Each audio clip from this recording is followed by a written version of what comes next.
Meu pai sumiu por 20 anos e voltou só para me roubar. Eu me vinguei do jeito mais cruel quando vi meu pai na porta de casa depois de 20 anos desaparecido. Minha primeira reação não foi chorar de emoção. Foi sentir uma raiva que eu nem sabia que existia dentro de mim. Ele estava ali, sorrindo como se nada tivesse acontecido, pedindo dinheiro emprestado, no mesmo dia que apareceu. Foi aí que decidi que ele ia pagar por cada lágrima que minha mãe derramou por causa dele. Pessoal, meu nome é Ricardo, tenho 28 anos, e essa é uma história que nunca contei para ninguém, até hoje. Vocês vão entender por que quando eu terminar de contar tudo. Meu pai, Carlos, sumiu de casa quando eu tinha 8 anos de idade. Simplesmente saiu para trabalhar numa manhã de segunda-feira e nunca mais voltou. Deixou minha mãe Conceição, grávida da minha irmã Letícia, sem um centavo na conta, com as contas da casa atrasadas, e eu perguntando todo dia quando o papai ia voltar. Durante anos, minha mãe trabalhou como diarista na cidade de Pedra Verde para nos sustentar. Eu lembro dela chegando em casa com as mãos inchadas de tanto esfregar o chão dos outros, mas sempre com um sorriso forçado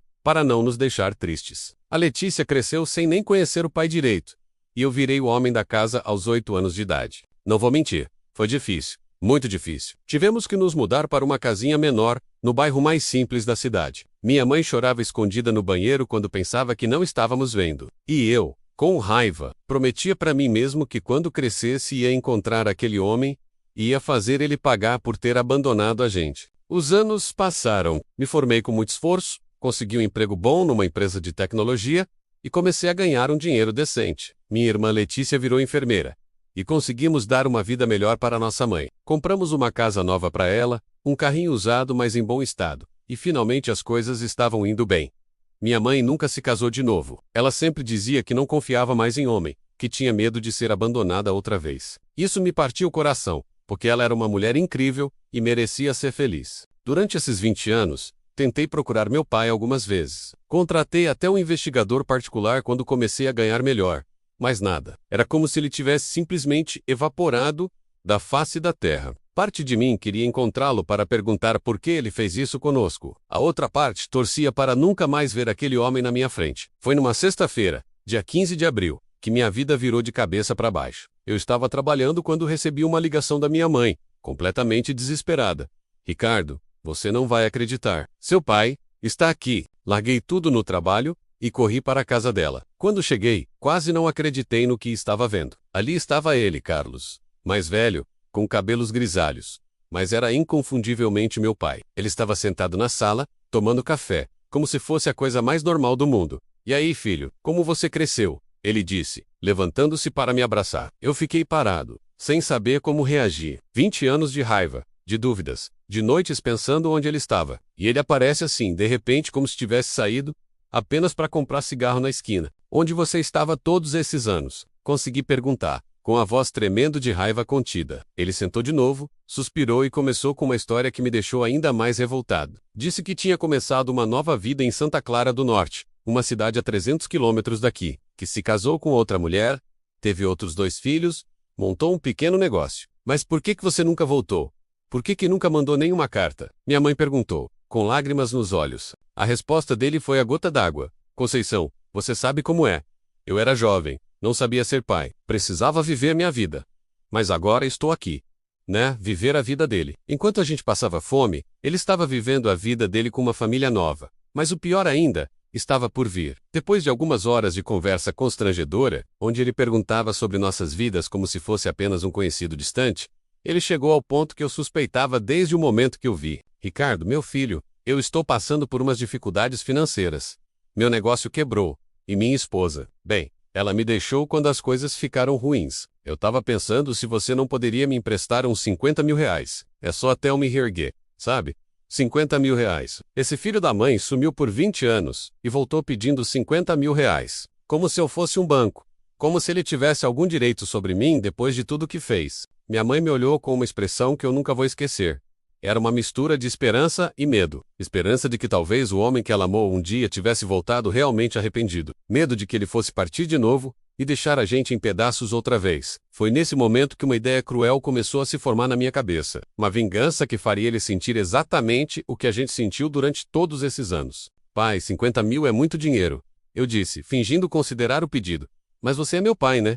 Claro que vou te ajudar, mas vou precisar de alguns dias para conseguir esse valor. Você pode ficar aqui com a mãe enquanto isso? Os olhos dele brilharam de esperança. Minha mãe também ficou emocionada, achando que finalmente teríamos nossa família de volta. Durante uma semana, ele ficou em casa. Minha mãe cozinhava para ele, lavava suas roupas, cuidava dele como se nunca tivesse sido abandonada. Ela estava genuinamente feliz. Pela primeira vez em 20 anos, eu vi aquela mulher sorrindo de verdade. Ele contava histórias da vida dele, falava dos outros filhos, o que obviamente machucava muito a gente, mas também demonstrava carinho, perguntava sobre nosso trabalho, nossos sonhos.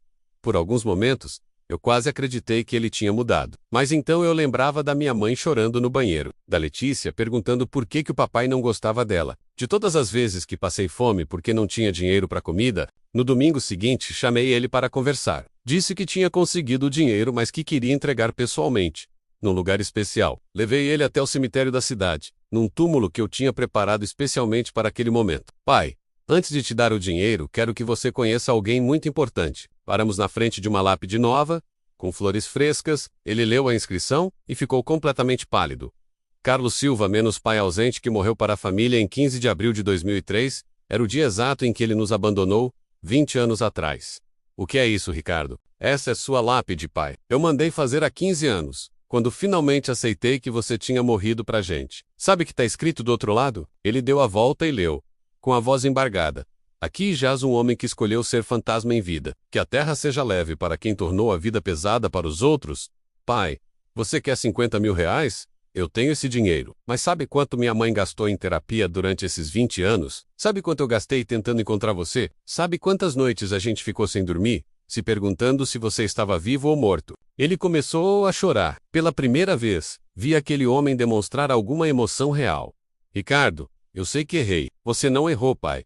Você escolheu. Você escolheu abandonar uma esposa grávida e um filho de 8 anos, para viver sua vida. Você escolheu construir uma família nova, enquanto a gente passava necessidade. E agora você escolheu voltar não por amor, não por saudade, mas porque precisa de dinheiro. Tirei um envelope do bolso. Aqui está os 50 mil reais que você pediu. Os olhos dele se iluminaram de novo. Mas eu continuei. É tudo em papel de bala. Dinheiro de Monopoly que eu imprimi em casa. Vale exatamente o que você vale como pai. Nada. A expressão no rosto dele mudou completamente. Raiva, vergonha, desespero.